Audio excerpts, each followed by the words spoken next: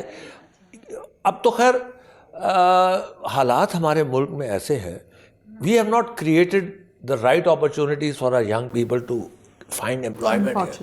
یہ انفارچونیٹ ہے. جو لوگ باہر جا کے پڑھتے ہیں اور وہیں رہ جاتے ہیں, میں ان کو بلیم نہیں کرتا, کیونکہ واپس آ کے وہ کیا کریں گے. تو ہم نے 70 سال میں جب ہم اپنے ملک کو نیچے لے گئے ہیں, تو ہم نے وہ opportunities, by this time we should have been able to employ hundreds of thousand of people with foreign degrees, لیکن ایسا ہوتا نہیں. We have not promoted organization structures and big organization, تو وہ لوگ پھر ادھر رہ جاتے ہیں. لیکن آئی واز لکی کہ میرے والد صاحب نے ایک چھوٹی سی بزنس, ایک انڈسٹری لگائی تھی, سو میرے پاس وہ اپرچونٹی تھی, اور میں نے کبھی سوچا ہی نہیں تھا کہ میں ادھر رہ جاؤں. سو جس دن پڑھائی ختم ہوئی اسی دن ٹکٹ کروایا. Ticket I just work for a couple of months, پیسے کمائے, پہلے خوب پھرے گھومے, اس کے بعد پھر واپس. پھر اس کے بعد دوبارہ بھی گئے ہوں گے ماشاءاللہ گھومنے پھرنے کے لیے. بہت دفعہ. لیکن آپ نے کبھی یہ نہیں پلان کیا کہ ادھر جا کے سیٹل ہو جائیں؟ کبھی سوچا بھی نہیں. اچھا سر, پھر واپس آئے تو شادی کروا دی نا اماں نے؟ ہاں نہیں, پھر 2 سال کے بعد آئی کیم بیک ان 78. تو منگنی تو میری 1-2-3 مہینے کے اندر ہی ہو گئی, اور شادی 2 سال بعد. تو سر شادی مائی وائف واز ینگ, تو انہوں نے بھی کہا مجھے بھی BA کر لینے تھے. میں نے کہا جی ضرور. سر وہ آپ کی فیملی میں ہوئی, آؤٹ آف فیملی؟ برادری ایک ہی ہے, کشمیری برادری ہے, اور تھرو میرج ہماری ریلیشن شپ بھی ہے. ان کے ماموں میری کزن کے ساتھ بیائے ہوئے تھے. ٹھیک, مطلب ملنا جلنا تھا, دیکھا ہوا تھا پہلے سے. اچھا سر, جو کشمیری ہوتے ہیں ان کے بارے میں تو کھانے پینے کا بہت مشہور ہے کہ بہت اچھا کھاتے ہیں اور بڑی خاص غذائیں ہوتی ہیں. ایبسلیوٹلی. تو سر آپ بھی اتنے ہی روایتی کشمیری ہیں؟ ہاں, یہ میں کھڑا ہوں گا تو میرا پیٹ دیکھ کے آپ کو سمجھ آ جائے گی. نہیں سر, آپ بالکل فٹ ہیں. نہیں, میری والدہ کے گھر میں پائے, اوجری, شبدیگ سر یہ بہت مشکل ڈش ہے. مغز بہت زبردست یہ بنتے تھے, نون تھرو آؤٹ دا سٹی. اور and then my mother in لا, میری بیگم کے والدین جو تھے, ان کے گھر بھی کمال کی ڈشز بنتی ہیں. تو وہ فرق ہی نہیں پڑا. اب my parents are no longer here, my mother in law is there. تو ساری عمر سے وہ اچھے کشمیری کھانے کھاتے ہیں. اور سر وہ جو دال چاول ہوتے ہیں آپ لوگوں کے, وہ بڑے خاص ہوتے ہیں. میں نے سنا ہے کہ وہ جو کشمیری فیملی میں اگر کہیں شادی ہو رہی ہو ویورز, اس میں اگر دال چاول نہ ہو مہندی پہ, تو وہ چنے کی دال کمپلیٹ ہوتی ہے نا سر, دال گوشت, اور وہ خاص قسم کی دال ہوتی ہے جو ساری رات بنتی ہے, بڑی زبردست, وہ خاص چیزیں. چلیں ماشاءاللہ سے خسر کو کھانے پینے کا شوق ہے, تو سر بنانے کا بھی شوق ہے, کبھی اچھا بنایا بھی آپ نے؟ نہیں, جب امریکہ میں رہ کے, امریکہ میں جتنی دیر رہا تو I use to do my cooking, washing, cleaning, everything. چیز کرنی پڑتی ہے. تو واپس آ کے وہی پاکستانی عادات, جس دن واپس پہنچے تو نوکر کو آواز دیا, ارے سلوار میں نالا تو ڈال دینا. تو پھر یہ ہو گیا. بٹ وہاں رہ کے جو 2.5-3 سال تھے, سارا اپنا کام خود ہی, کھانا پکانا بھی. ویسے آپ کو تو اس کلچر کو ادھر بھی کرنا چاہیے تھا. ویل کرنا چاہیے تھا, بٹ یو نو یہاں پہ کیوں کہ ہم پاکستانی اور ہماری عادتیں جو ہیں بگڑی ہوئی ہیں. نہیں, اور سمر جابس کرتے تھے تاکہ پیسے کمائیں. تو اوور آل اسپین کے تو کلیننگ کے جابس بھی ہوتے تھے, پیٹرول پمپ پہ یا آئل کمپنی میں, سارا دن وہ تیل بھی لگتا رہتا. تو it was fine, everybody was doing that. یہاں آ کے آپ کبھی سوچ بھی نہیں سکتے, یہاں پہ ہمارے سوشل ٹیبو کٹ جائے گی, ہماری فلاں کا بچہ یہ کر رہی ہے, کیسی باتیں ہیں. بالکل, یہ ہمارے یہ جو فالس پریٹنسز ہیں نا, ان کو ہمیں کاش ہم ختم کرنے میں کامیاب ہو جائے. ویورز, ہمیں صاحب سے گفتگو کا سلسلہ جاری ہے, مگر یہاں پہ وقت لگ جائے گا. ویلکم بیک, آپ دیکھ رہے ہیں ویکینڈ ود فائزہ بخاری. ہمارے آج کے مہمان ہیں حامد زمان صاحب. بریک پہ جانے سے پہلے ہم ان کے جو بچپن تھا اس پہ بات کر رہے تھے, ان کے کریئر پہ بات, ان کی اسٹڈیز پہ بات کر رہے تھے, ان کی شادی بھی ویسے ہم نے اس بیچ میں ساری ڈسکس کر لی تھی. اچھا سر, پھر جب آپ آئے تو کیونکہ والد صاحب کا آلریڈی ایمبرائڈری کا آپ نے بتایا فیکٹری تھی, آپ نے اسی میں لگ گئے, اس کے ساتھ اسٹارٹ کیا یا اپنا الگ؟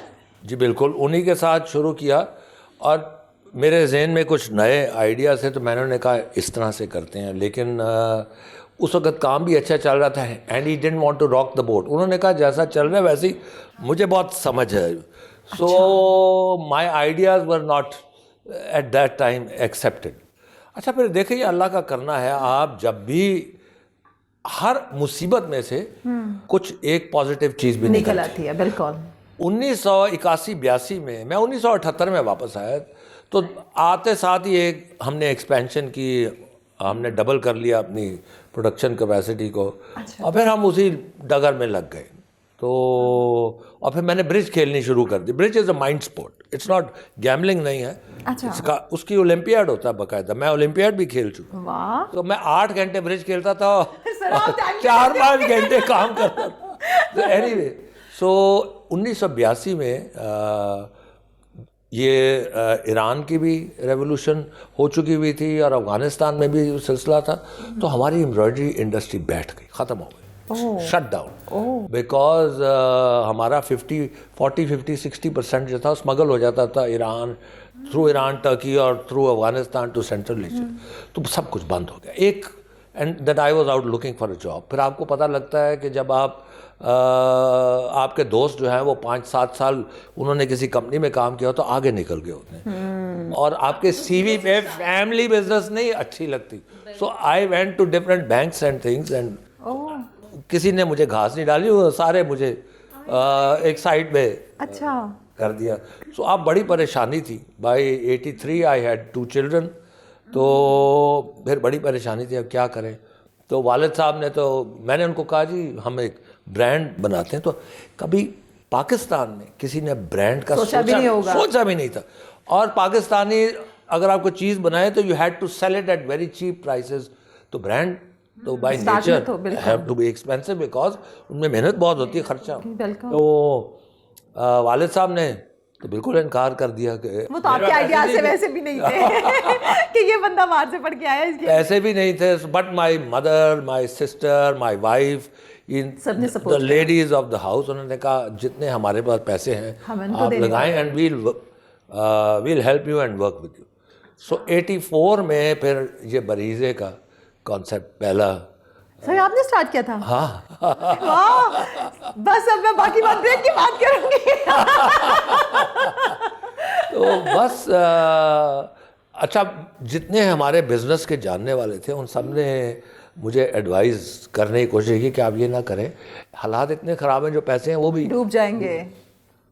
میں نے کہا نہیں, آئی ہیو اے بلیف کہ اگر ہم اچھی چیز بنائیں گے تو یہ بکے گی. It doesn't matter where it's made, if it has quality and it looks good it will sell. تو 85 میں پھر ہم نے بریزے کو لانچ کیا. اچھا پیسے نہیں تھے تو بیچیں کیسے, کچھ بنایا. چونکہ فیکٹری بند پڑی ہوئی تھی, والد صاحب نے مجھے اس سے نہیں روکا. میں نے ایک مشین کو اوور ہال کیا, سیٹ کیا اور اس کو چلایا.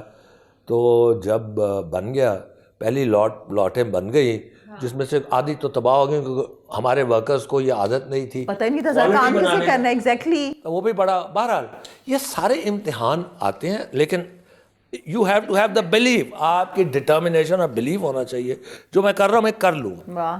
تو بس ہم مارکیٹ میں جب لے کے گئے تو لوگوں نے کہا کہ اچھا ہماری دکان پہ رکھا دیں گے, ہم بیچیں گے, جو جیسے بکے گا پیسے دے دیں گے.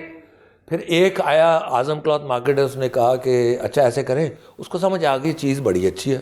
اس نے کہا جی آپ یہ ہمیں بیچ دیں, اس کے بعد آپ کا تعلق ختم, well pay you good price, اور چاہے ہم اس میں نہیں پھر ہم اس میں مہر لگائیں میڈ ان سوئٹزرلینڈ کی یا میڈ ان. ہم نے کہا سوال ہی نہیں پیدا ہوتا, یہ میڈ ان پاکستان. آپ لوگوں کی محنت تھی. بالکل. سو پھر ہمارے پیسے چونکہ بہت تھوڑے تھے تو ہم نے شادمان کی بیسمنٹ میں ایک 10 فٹ بائی 11 فٹ کی دکان لی, 110 square feet. I still remember. Basement میں اس لیے لی کہ پیسے ہی نہیں تھے, اور شادمان میں اس لیے لی کہ وہ گڑھ تھا سارا امپورٹڈ اسمگلڈ کپڑا میں بکتا تھا, and we were going to compete with the imported and smuggled fabric. تو وہاں سے شروع ہوا. اللہ تعالیٰ. لیکن سر ماشاء اللہ, مطلب آپ نے سوچا بھی نہیں ہوگا, اور کسی نے بھی نہیں سوچا, کیونکہ آئیڈیا ہی بالکل نیا تھا. ہاں, اور ہر ایک نے کہا پاگل ہو گئے ہو, یہ سارے پیسے جائیں. وہ عادت بھی تو نہیں تھی نا اچھی چیزیں پہننے کی اور برانڈڈ چیزیں. ماشاء اللہ الحمدللہ وہ پہلے دن سے ہی اٹ بیکیم اے ہٹ. تو پھر شروع ہو گیا. اب جب سپٹمبر آئی تو سڈنلی خیال ہے سیزن چینج ہو گیا, اور ہم نے سارا سمر کا بلایا. اب آگے بنانے کے پیسے نہیں ہیں. پھر دماغ کی بتی جلی کہ چلیں let's go to Karachi. Karachi جا کے 3 دن کی ایگزیبیشن لگائی, اور سارا بیچ دیا. تو وہاں سے پھر اینڈ دین اٹ اسٹارٹ. پھر کراچی میں کوئی لوگ آگے کے دکان کھولنے کے لیے, پھر اس طرح دین اٹ جسٹ ماشاء اللہ الحمدللہ. یہ اللہ تعالیٰ کی رحمت ہے. لوگ بہت ہیں جو محنت کرتے ہیں, لیکن یہ اللہ تعالیٰ کس کو کتنا رنگ لگائے یہ اس کی بے شک. لیکن سر اگر یہ میں آپ سے پوچھوں کہ 3 چیزیں بتائیں کہ اگر ایک کامیاب بزنس مین کسی نے بننا ہے تو وہ کون سی چیزیں آپ, کیونکہ آپ ماشاء اللہ سے ایک سکسیزفل بزنس مین ہیں. دیکھیں جی, سب سے پہلے ہے کہ have a belief in your self. آپ اگر کوئی چیز بنا رہے ہیں تو اس میں یقین رکھیں کہ جو میں بنا رہا ہوں یہ ٹھیک ہے, یہ بکے گی یا جو بھی آپ نے کرنا ہے. اور دوسری چیز جو ہمارے یہاں پہ ذرا کم ہے وہ that is transparency and integrity. آپ جو کام کر رہے ہیں آپ نیت کے ساتھ انٹیگریٹی کے ساتھ کریں. ڈونٹ چاہے آپ کے وینڈرز ہیں, آپ کے کلائنٹس ہیں, آپ کے امپلائیز ہیں, جو بھی ہیں, تو آپ نے ایک انٹیگریٹی سے چلنا. اور تیسری چیز میں ہر ایک کو کہوں گا, اگر کوئی ینگ لوگ سن رہے ہیں, کہ the third thing is a long term view. ہماری جو موٹو ہے ہماری کمپنی کا از ایکسلنس, سگنیفیکنس, انسٹیٹیوشنلائزیشن. سب سے پہلے ایکسلنس ہے. Money is the second priority.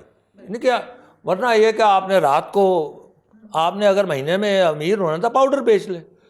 If you want to do a good business, ایک تو آپ کی انٹیگریٹی ہو, ایک آپ کا بلیف ہو, اور لانگ ٹرم بھی ہو. کیا آپ نے لمبا سوچنا ہے کہ 5 سال 10 سال 20 سال. برانڈ ایسے ہی بنتا ہے. Brand is all about continuity and integrity and consistency. آپ جب برانڈ کو لینے جاتی ہیں تو آپ کو جس برانڈ سے آپ کو عادت ہو, آپ کو پتہ ہوتا ہے کہ میرے کام کی چیز ملے گی, فٹ بھی ٹھیک آئے گی اور کوالٹی بھی اس کی اچھی ہے. تو it's the consistency which makes the brand. تو بس یہ میرا ہر ایک کو یہ پیغام ہوگا, یہ 3 چیزوں کو کبھی نہ چھوڑیں. اچھا سر, جب آپ اگر کیونکہ اب برانڈس کی بات چلی نکلی ہے تو پھر ہم بات کر لیتے ہیں. سر آپ لوگوں کا جو برانڈ ہے ماشاءاللہ, ایک تو یہ کہ وہ سب سے پہلا تھا پاکستان میں, ٹھیک, اس کے بعد اب ہم دیکھتے ہیں تو ہر طرف ہی برانڈس. 15-17 سال کوئی نہیں آیا برانڈ. ہاں سر, 15-17 سال اسٹارٹنگ میں تو بالکل ہی, لیکن اب سر آپ دیکھتے ہیں تو ہر دوسرا ہی برانڈ ہے. بہت ہزاروں برانڈ. سر اس میں اپنی جو آئیڈینٹی بنانا ہے وہ کیسے بندہ بنا؟ دیکھیں ایک بات, اس میں بھی وہی پرنسپلز سیم ہیں.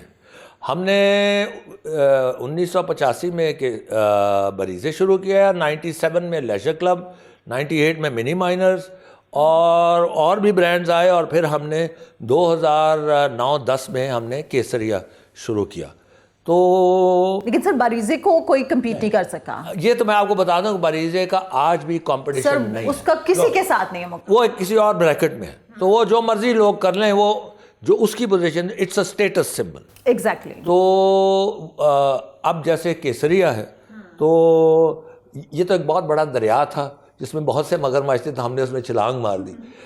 لیکن اس کا ایک فائدہ ہوتا ہے when you get into a competitive market. بریزے کی کمپٹیشن نہیں تھی, سو وی ور ویری انیفیشینٹ. ہمیں یہ نہیں فرق پڑتا تھا how much it cost, we knew what we could sell. ہو جائے گی سر, اگر 100 روپے کی کاسٹ ہے تو ہم 200 کی بیچ سکتے ہیں. اگر 200 کی کاسٹ آ جائے ہم 300-400 کی بیچ لیں گے. تو وہاں پہ کچھ اور تھا. لیکن when you come to brands like Kesariya, تو اس میں then you have to be very efficient, کیونکہ پرائس از ویری امپورٹنٹ. اگر آپ زیادہ مہنگا بیچیں گے لوگ لیں گے نہیں. وہ بھی ماشاءاللہ ایک برانڈ بن گیا, اور ہمارے کوالٹی فلاسفی اس میں بھی اسی طرح سے چلتی ہے. And our quality is known to be better than a lot of our other brands in the market. لیکن کمپٹیشن اور پرائس بہت ہے, بہت سر اس وقت تو بہت ہے. لیکن سر آپ نہیں سمجھتے کہ جو پرائسز ہیں پہلے بھی, میں اگر کچھ سال پہلے کی بات کروں تو تھی, لیکن سر اب بہت زیادہ ہائی ہو گئی. اس واسطے مہنگائی اتنی ہو گئی. آپ دیکھیں کہ پچھلے سر ایک تو بیچارہ ہر کوئی بندہ, ہر ایک کی خواہش تو ہوتی ہے, ہر بندہ برانڈ کا پہننا چاہتا ہے, چاہے وہ میل ہو فیمیل ہو, اس نے اپنے بچے کو بھی برانڈ کا پہنانا ہے. اس کی بھی خواہش ہوگی کہ میں جا رہا ہوں یا جا رہی ہوں تو میں برانڈ کا پہن کے برانڈڈ جوڑا لوں, اگر وہ چاہے آن اسٹیج لے یا اسٹیج لے. تو سر وہ پرائسز بہت زیادہ ہیں اس واسطے کہ مہنگائی اتنی. جتنے کا جوڑا لے رہے ہیں, مطلب میں سمجھتی ہوں ایک بیچارے کام کرنے والے کی اتنی سیلری ہوتی ہے. بالکل ایسے ہی ہوتا ہے. ایک 5 years ago at much lower prices we were making more money.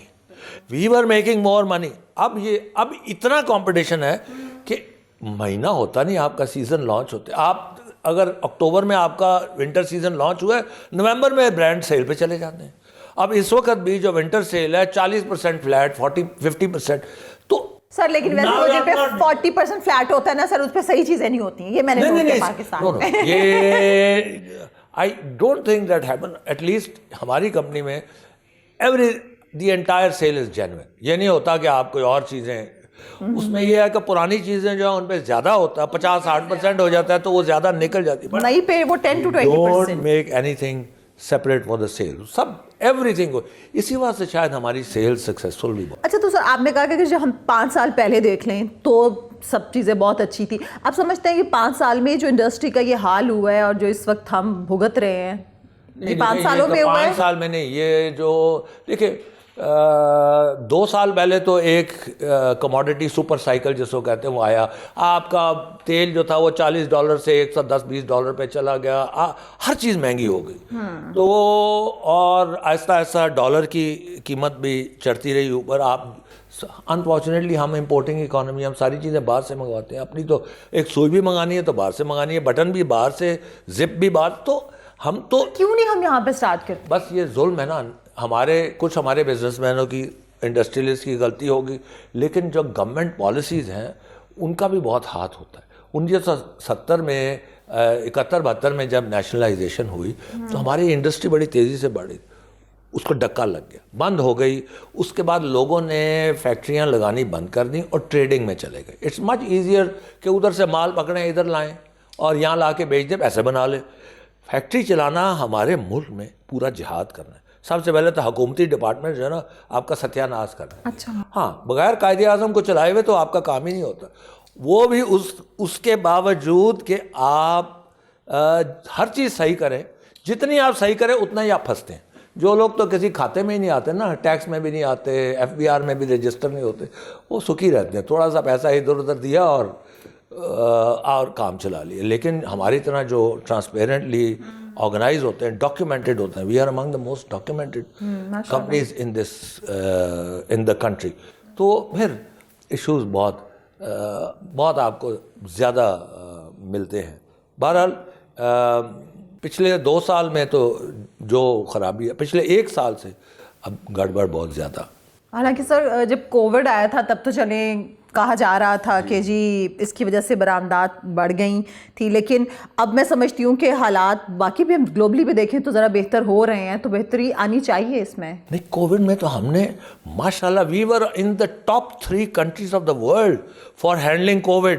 یہ میں جو انٹرنیشنلی لوگ کہہ رہے ہیں ہماری بزنس بڑھ گئی کووڈ میں. یہ تو کمال ہو گیا. ہم 7-8 دن بند ہوئے تھے, اور ہمارے جو مینوفیکچرنگ یونٹس ہیں, ہماری ریٹیل 2-3 مہینے بند رہی یا 2 مہینے, لیکن ہماری مینوفیکچرنگ تو 7-8 دن بند رہی. And we actually progress during Covid. اور اس میں نہیں, اور کووڈ کے دوران کموڈٹی سپر سائیکل بھی تھا, چیزیں بھی مہنگی تھی, پھر بھی ہم وی ور ڈوئنگ ویل. یہ تو پھر اس کے بعد انفارچونیٹلی کس طرح سر ہم تباہ حالی کی طرف کس طرح سے گئے؟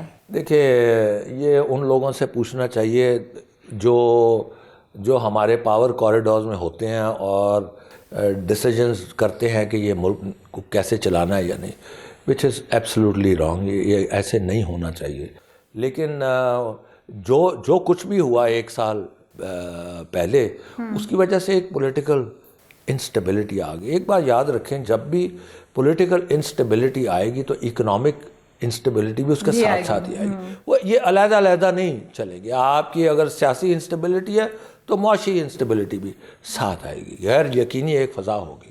تو بہت ہم اس سے پہلے ہم ایک پٹری پہ اور جا رہے تھے, ہم عروج کی طرف جا رہے تھے. یہ ان دا لاسٹ 2 years ہماری ایکسپورٹس صرف میں ٹیکسٹائل کی بات کر رہا ہوں, $13 ارب سے 2 سال میں $19.5 ارب پہ ہوئی. اور ہم نے حکومت کو پرومس کیا تھا کہ ہم اس سال 25 ارب پہ لے کے جائیں گے, اور 5 سال میں ہم $50 ارب پہ لے کے جائیں. آپ سوچیں $50 ارب کی صرف ٹیکسٹائل کی ایکسپورٹ. سر اس کا مطلب ہے خان صاحب جو کہتے تھے کہ میرے ٹائم میں بہت ترقی ہو رہی تھی, وہ بات ٹھیک ہے؟ دیکھیں, غلطیاں بھی ہوئیں بہت, ہر ایک سے ہوں گی. آپ مجھے دنیا میں کوئی رجیم بتا دیں جس کے اندر غلطی نہیں ہوگی, لیکن جو آخری 2-3 سال میں جو انڈسٹری کے لیے جو ایٹماسفیئر میں نے اپنی 50 سال کی زندگی میں نہیں دیکھا.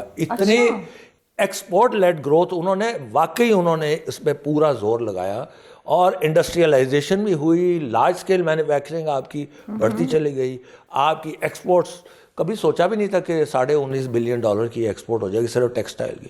آپ کی آئی ٹی کی ایکسپورٹس بہت, وہ ٹیکسٹائل سے بھی زیادہ سپیڈ سے بڑھ رہی تھی. تو یہ غلطیاں تو ضرور تھیں, وہ ان کو بھی ہم بیٹھیں گے تو گنوا دیں گے بہت ساری, لیکن انڈسٹری اور ایکسپورٹس کے لیے that was the golden period. بالکل ٹھیک ہے جی ویورز, حامد زمان صاحب سے گفتگو کا سلسلہ جاری ہے, مگر یہاں پہ وقت ہوا ایک بریک کا. ویلکم بیک, آپ دیکھ رہے ہیں ویکینڈ ود فائزہ بخاری. ہمارے آج کے مہمان ہیں حامد زمان صاحب, اور بریک پہ جانے سے پہلے حامد زمان صاحب نے بتایا کہ خان صاحب, اس کا مطلب ہے کہ جو باتیں کہتے تھے ان میں کافی حد تک صداقت تھی, کہ خان صاحب کا جو ٹائم پیریڈ تھا وہ پاکستان کی انڈسٹری کے لیے گولڈن ٹائم تھا. سر آپ نے ایسے کہا؟ بالکل ایسے کہا. خرابیاں بھی تھیں, غلطیاں اور بھی ہوں گی, لیکن انڈسٹری کے لحاظ سے it was the golden period. اچھا سر, آپ کیونکہ سیاست میں بھی رہے, تو آپ ویسے کیا سمجھتے ہیں ابھی تک, کیونکہ 50 سال کا عرصہ بھی ہو گیا ماشاء اللہ آپ کو کام کرتے ہوئے, آپ کی نظر میں اس نہج تک پہنچانے میں کس حکومت کا سب سے زیادہ ہاتھ ہے؟ دیکھیں, سب سے پہلے میں آپ کو ایک بات بتاؤں کہ میں ایز سچ سیاست میں کبھی نہیں تھا, لیکن میں خان صاحب کے بچپن سے ان کا دوست ہوں, from maybe the early 60s. 60 سال سے زیادہ ہو گئے. We were neighbours and friends, اکٹھے کھیلتے تھے. میرا ایکچولی زیادہ جو تھا وہ رول آف لا اور سول سوسائٹی کی طرف. تو 2007 میں ہم نے ایک سول سوسائٹی بنائی جس کو میں ہیڈ کرتا تھا, اور ہم نے موومنٹ فار جوڈیشری میں, کنسرنڈ سٹیزن آف پاکستان اس کا نام تھا, اور موومنٹ فار ریسٹوریشن جوڈیشری میں ہم آگے تھے. ہمارے ممبرز پہ ٹیئر گیسنگ ہوتی تھی, پکڑ بھی لیا کئی دفعہ, تھانے میں بھی چلے گئے, حوالات میں بھی بند رہے, واٹر کینن سب کچھ. تو خان صاحب نے جب at some times after that movement, تو I went to him and said کہ یو نو آپ بڑا اچھا کام کر رہے ہیں and I would like to help. تو اس نے کہا ٹھیک ہے آ جائیں. سو میں نے الیکشن بھی 2013 میں لڑا. وہ اس لیے نہیں لڑا تھا کہ مجھے کوئی پاور میں آنے کا شوق تھا, لیکن اس لیے کہ آپ کی اسمبلیوں میں معذرت کے ساتھ بڑا گند ہے, ٹھیک ہے نا, انفارچونیٹلی. اور آپ ابھی بھی مجھے لوگ کہتے ہیں یار تمہارے جیسے لوگ کیوں, اچھا کوئی کہتا تمہارے جیسے لوگ کیوں نہیں آتے, وہ کہتا تم کیوں آئے, لوگوں کو سکون نہیں ہے. تو میں نے پھر خان صاحب کو کہا کہ یہ آپ کیا کروانا چاہتے ہیں میرے سے. انہوں نے کہا یار تم الیکشن لڑ لو. تو دیٹس ہاؤ آئی کنٹیسٹڈ. پھر مجھے سمجھ آئی کنسٹیچوئنسی پالیٹکس میرا. سر یہ کون سا سن کی بات ہے؟ 2013 میں, اور میں شادرے سے لڑا. اچھا میری تو کنسٹیچوئنسی, میرے تو کسی بڑے نے بھی کبھی الیکشن. آپ سے جیت گئے تھے؟ نہیں, بہت بڑی دھاندلی ہوئی. نادرا کی رپورٹ آئی, آئی فاٹ مائی کیس, اور میرے سے ہی وہ کیس کھلا. اچھا. ہاں, پھر خان صاحب ہر وہ کنٹینر پہ کھڑے ہو کے ہر روز کہتے تھے میرا بیچارہ دوست حامد, میرا نام بیچارہ حامد پڑ گیا. Interesting. Anyway, so I was not really into politics. لیکن coming back to your question, دیکھیں کسی ایک حکومت پہ آپ یہ نہیں کہہ سکتے. بتدریج ایک بے ایمانی کی اور خرابی کی بنیاد تو 50s میں ہی پڑ گئی تھی. ہم ایک رینٹیئر اسٹیٹ بن گئے کہ ہم لوگوں کے we were serving our western masters, not our. ہم اپنی قوم کے لیے کام نہیں کر رہے تھے, ہم اپنے ویسٹرن ماسٹرز کو سرو کر رہے تھے. تو ہر حکومت, میرا خیال ہے کہ شاید بھٹو صاحب کی جو حکومت تھی maybe economically that was most destructive, کیونکہ انہوں نے انڈسٹریلائزیشن روک دیا. جو ہمارے کرنٹ اکاؤنٹ ڈیفیزٹس اور یہ وہ ہے نا, اس وجہ سے کبھی بھی انڈسٹریلائزیشن ہوئی نہیں. سو ایک انڈسٹری کے لیے وہ. پھر جو ضیاء الحق صاحب کی اس کے بعد حکومت آئی, تو ہمارے مورل فیبرک جو ہماری سوسائٹی کا تھا, جو اسلامائزیشن جس کو کہتے ہیں, جس نے ایک مذہبی تعصب کو فروغ دیا, وہ ضیاء الحق صاحب کے اس میں آئی. اس کے بعد پھر یہ دو فیملیز آئیں انفارچونیٹلی باری باری حکومتیں لینے. ایک بہت یہ سب سے خراب, اس کے بعد شاید یہ پیریڈ آیا, وہ خراب ہوتی چلی. ہمارے انسٹیٹیوشنز تو رہے نہیں نا, تو آپ کسی ایک کو بلیم نہیں کر سکتے. تھرو آؤٹ ہمارے لوگوں کی نیتیں ہی نہیں ہے کہ ہم اپنی قوم کو اٹھائیں. قوم کے بارے میں کوئی نہیں سوچتا. قوم کے بارے میں ہر ایک کے اپنے اپنے ذاتی انٹرسٹ ہے. اچھا سر، آپ سمجھتے ہیں کہ اگر انتخابات وقت پر ہوتے ہیں تو جو حالات اس وقت جس سے پاکستانی گزر رہے ہیں یہ بہتر ہو جائیں گے؟ دیکھیں، سب سے پہلی چیز ہے کہ جب دنیا کو پتہ ہوگا کہ یہ جو بھی حکومت آتی ہے یہ 5 سال کے لیے ہے، پراپرلی الیکٹڈ ہے، پاپولرلی، تو باہر کے جتنے ادارے اور ملک ہیں وہ آپ کے ساتھ آئیں گے، ایک سٹیبلٹی آئے گی، لوگ باہر سے انویسٹ کرنے آئیں گے یا جوائنٹ وینچرز لگیں گے، بہت کچھ ہوگا. تو الیکشن ہو جائیں، اللہ کرے کہ الیکشن ہو جائیں جتنی جلدی ہو سکتی ہے، کیونکہ یہ جو ابھی تو مجھے سمجھ نہیں آ رہی، 7 ملین لوگ آؤٹ آف جابز ہیں ٹیکسٹائل انڈسٹری میں. Textile industry employs 25 million people, 40% of the work force, 60% of the exports ہم ہیں. اب 7 ملین لوگ اگر آؤٹ آف جاب ہیں، آپ سوچ لیں 7 ملین خاندان، تو اگر یہ ایسے ہی چلا اور اگر ابھی ہماری کاٹن جس کے لیے ہمارے پیسے ہی نہیں منگانے کے لیے، اور ہمارے اپنے پاس تو کاٹن ہے نہیں، باہر سے ہی آنی ہے، وہ نہیں آئے گی تو ہمارے یہ 7 ملین سے 14 ملین ہماری انڈسٹری بند ہو جائے گی. تو پھر تو آپ الیکشن کرائیں نہ کرائیں لوگ گلے کو پڑیں گے، کیونکہ لوگوں کے پاس کھانے پینے کو نہیں ہوگا. تو یہ ایسے رائٹس ہوں گے کہ ہم نے کبھی سوچا بھی نہیں تھا. تو اس سے پہلے اللہ کرے کہ ہمارے جو لیڈرز ہیں، جو ہمارے جو پاورفل طبقے ہیں، ان کو سمجھ آ جائے. یہ تو بہت الارمنگ سچویشن ہے جو آپ بتا رہے ہیں. ڈیزاسٹر ہو سکتا ہے. اچھا سر، اس وقت درآمدات زیادہ ہے، اس کے مقابلے میں برآمدات بہت کم ہے، تو برآمدات کو کیسے بڑھایا جا سکتا ہے؟ بڑھ تو رہی تھی ہماری 2 سال پہلے. جی 2 سال پہلے یا 1 سال پہلے، لاسٹ ایئر ہماری ریکارڈ ایکسپورٹس ہوئی تھی of 31 point something billion dollars. ہماری اتنی ہی ہماری ریمیٹنسز بھی 32 بلین ڈالرز. ہماری سروسز علیحدہ 5-6 بلین ڈالرز کی وہ بھی ایکسپورٹ تھی. تو ہم وی ور کلوز ٹو 70 بلین ڈالرز. ہماری ٹیکسٹائل کی ہی جو ہے وہ پچھلے سال سے اب ہر مہینے 10, 12, 14% کم ہو رہی ہے. Overall we are 8% below last year. ہم نے 25 بلین پہ جانا تھا، ہم شاید 17 پہ رہ جائیں، شاید وہاں بھی نہ پہنچے. تو یہ 7-8 ارب ڈالر تو صرف وہیں سے ہوگا. دوسری بات یہ ہے کہ آپ نے جو کرنسی کے ساتھ ہاتھ کیا ہے اتنا انفارچونیٹلی، تو جب آپ کی انٹر بینک اور مارکیٹ ریٹ میں 20, 30, 40 روپے کا فرق آ جائے گا تو لوگ پھر لیگل چینل سے تھوڑا ہی بھیجیں. پھر منی میکر یہ جو ایکسچینج کمپنیز والے ہیں they will make. سر آپ کو لگتا ہے کہ یہ جو حکومت اس وقت دعوے کر رہی ہے، باتیں کر رہی ہے، ڈالر کو تھوڑا کنٹرول کر سکیں گے؟ کچھ نہیں کر سکتے، سب غلط ہے. ان کے دعووں کی وجہ سے، اور چونکہ انہوں نے اس کو 2 مہینے 3 مہینے کنٹرول کرنے کی کوشش، اب فلڈ گیٹ جو ہے وہ کھل گئے. اس کے بعد دیکھیے کہ اب کیا ہو رہا ہے اور یہ کہاں رکے گا. یہ 300 پہ رکے گا، 350 پہ کہاں جائے گا، ابھی کسی کو معلوم نہیں. اللہ معافی، اللہ معافی. سر کو کہنے والے تو کہہ رہے ہیں کہ پتہ نہیں سال کے آخر تک آپ 500 پہ بھی اس کو دیکھ سکتے، کہیں پہ بھی جا سکتا ہے. جی ابھی بھی، لیکن ابھی بھی it's not the end of the world. ابھی بھی شاید ہم نے باٹم نہیں ہٹ کیا. ابھی بھی اگر اسٹیبلٹی آ جائے، الیکشنز ہو جائیں اور 5 سال کے لیے حکومت آ جائے، جو بھی حکومت آئے اور اس چیز کو پکڑے. دنیا بھی نہیں چاہتی کہ آپ لوگ کہ پاکستان ایک ایٹمی طاقت ہے، 22-23 کروڑ کا ملک ہے. کوئی بھی نہیں چاہتا کہ یہ ڈیفالٹ کرے اور یہاں پہ انارکی ہو جائے. Nobody wants that. اگر آپ کے یہاں ایک اسٹیبل گورنمنٹ آ جائے گی تو ابھی تو آپ کے دوست بھی پیچھے ہٹ گئے نا، آپ کے سارے دوست پیچھے ہٹے ہوئے ہیں. کوئی اس طرح سے آپ کی بڑھ کے مدد نہیں کر رہا، باتیں جتنی مرضی ہو جائیں.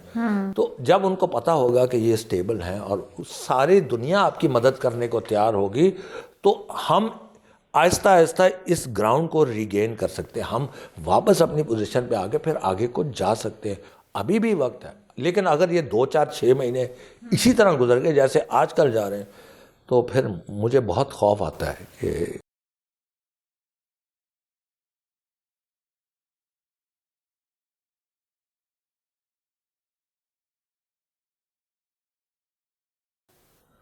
دیکھیں جہاں تک خان صاحب پہنچ گئے نا، یہ عام آرڈنری ہیومن بینگ نہیں پہنچ سکتا تھا.